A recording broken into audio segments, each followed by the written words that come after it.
샬롬. 오늘도 하나님 말씀 앞에 나오신 여러분 환영합니다. 우리 함께 기도하도록 하겠습니다. 하나님, 오늘도 우리에게 귀한 하나님의 말씀 주시니 감사합니다. 이 말씀을 통해서 우리의 심령이 용기와 기쁨과 소망과 확신으로 가득 차게 하여 주시옵소서. 오늘 하루도 주님이 주시는 소망과 여유와 명예를 가지고 승리하는 삶 살 수 있도록 주여 우리 가운데 역사하여 주시옵소서. 이 모든 말씀 예수님의 이름으로 기도했습니다.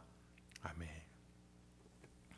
오늘 함께 살펴볼 말씀은 여호수아서 16장 1절에서 10절입니다. 여호수아서 16장 1절에서 10절까지 함께 살펴보도록 하겠습니다. 야곱은 요셉을 이렇게 축복했습니다. 요셉은 무성한 가지 곧 샘 곁에 무성한 가지라. 그 가지가 담을 넘었도다. 하나님이 요셉에게 주신 꿈과 비전은 가나안 땅을 넘어 애굽으로, 또 애굽을 넘어 근동 아시아 전체의 기근을 살려내기까지 했습니다. 더 나아가 하나님께서는 하나님의 나라를 만드는 데 있어서 요셉을 통해 야곱 가문 모두를 살려냈고, 야곱 가문이 애굽이라는 가장 안정적인 환경에서 장정만 60만 명이 될 만큼의 경제적, 사회적, 군사적 환경을 제공케 하는 통로가 됐습니다.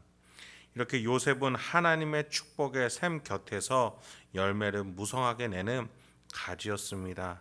그의 순종과 신앙은 하나님의 길을, 또 하나님의 축복을 그대로 인생에 녹여내게 하였습니다.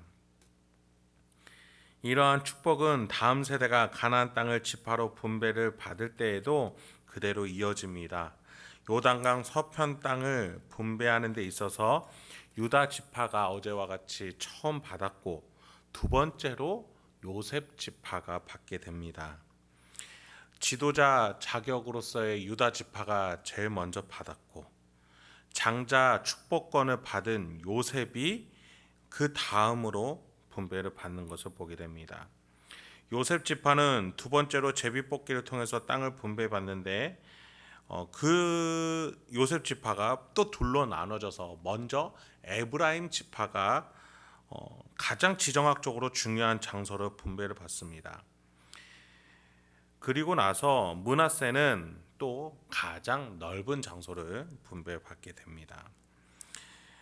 그런 점에 있어서 12아들 중에 11번째 아들이었던 요셉이 장자의 축복을, 또 요셉의 아들 중에 장자의 므낫세가 아니라 차자인 에브라임이 먼저 분배를 받는 것을 보면서 하나님께서는 나중된 자를 먼저 된 자로, 또 먼저 된 자를 나중된 자로 만들어 가시는 이 세상의 이치와 논리가 아니라 하나님의 독특하고 또 하나님만의 고유한 주권으로 우리의 인생사를 다스리는 것을 우리는 목격하게 됩니다. 그렇습니다. 우리는 하나님께 그래서 순종할 수 있어야 하겠습니다. 하나님의 계획과 뜻이 무엇인지 항상 영적인 민감함을 가지고 따를 수 있어야 하겠습니다. 본문 1절부터 4절을 먼저 살펴보도록 하겠습니다.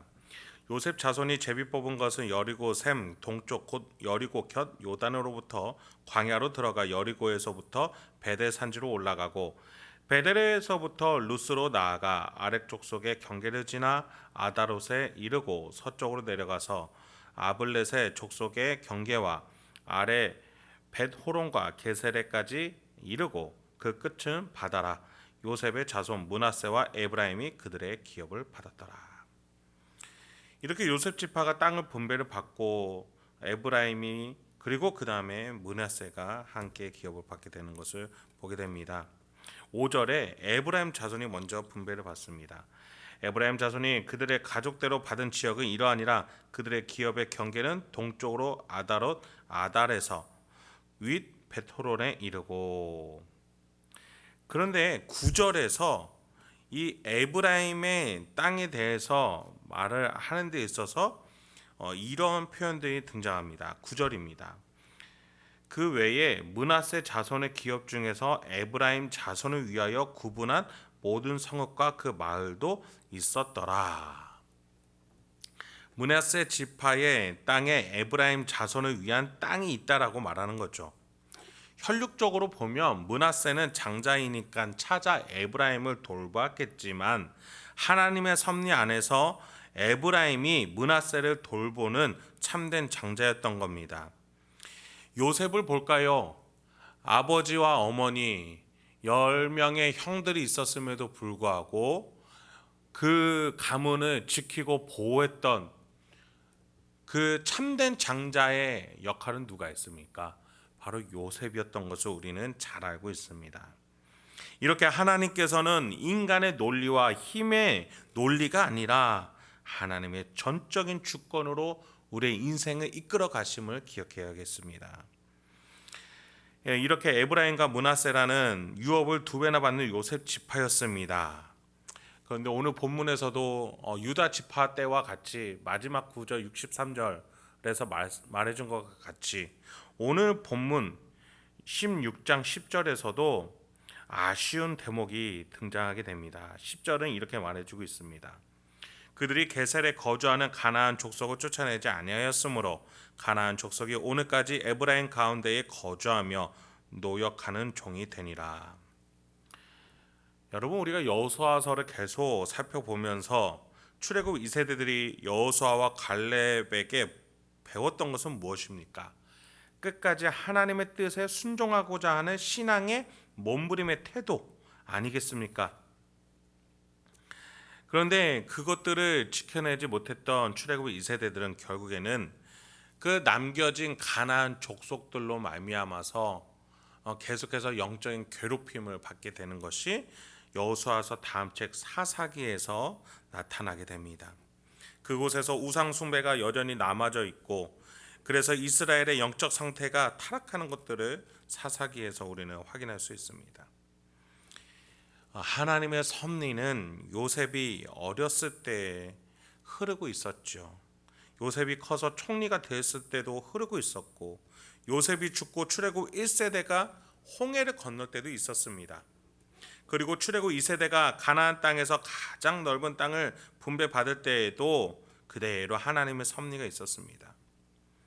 하나님의 섭리와 은혜가 얼마나 크게 운행하고 있었는지 이 출애굽 2세대들이 특히 요셉 지파가 그걸 알았다면, 그걸 잘 기억하고 있었다면 아마 그들은 끝까지 순종했을 것입니다. 그렇습니다. 우리도 마찬가지로 눈에 보이는 것, 내 죄악이 즐겨하는 문화가 아니라 하나님의 크신 운행하심과 역사하심, 내 인생 전부터 나의 선조 때로부터 하나님이 계획과 섭리를 가지고 나의 구원을 만들어가고 계시고 나의 후손까지 이끌어가고 계신다는 그 운행하심을 우리는 기억해야 하겠습니다. 우리가 선조의 순종으로 받은 축복의 유산이 있겠지요. 그러나 그 유산이 중요한 것이 아니라 하나님께로부터 받은 그 신앙을 잘 전수해준 선조의 그 신앙, 하나님 말씀을 끝까지 지켜내고자 했던 순종의 신앙을 우리가 배우고 다짐하고 기억해야 하겠습니다.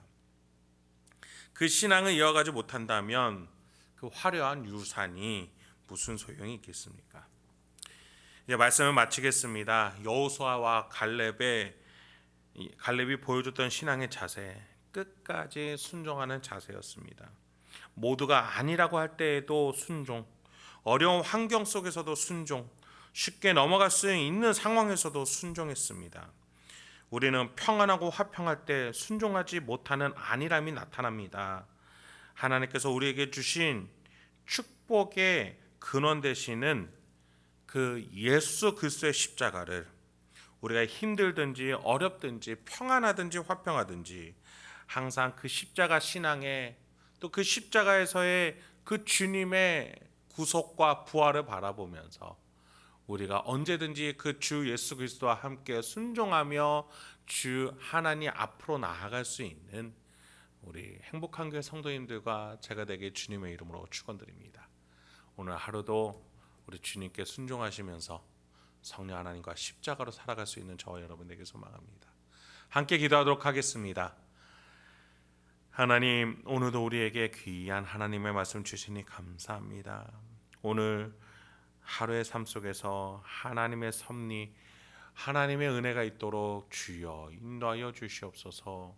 우리의 삶 가운데 역경과 어려움이 있습니다. 그럼에도 불구하고 순종할 수 있게 해 주시옵소서. 화평할 때도 순종케 하여 주시옵소서. 넉넉할 때도 순종케 하여 주시옵소서. 그래서 나의 삶의 환경과 축복, 그런 것들이 우선되는 것이 아니라 그것들을 주고 계시는, 그것들을 주관하고 계시는 하나님의 손을 붙잡고 하나님께 순종하며 나아갈 수 있는 우리가 될 수 있도록 주여 인도하여 주시옵소서. 예수님의 이름으로 기도했습니다. 아멘.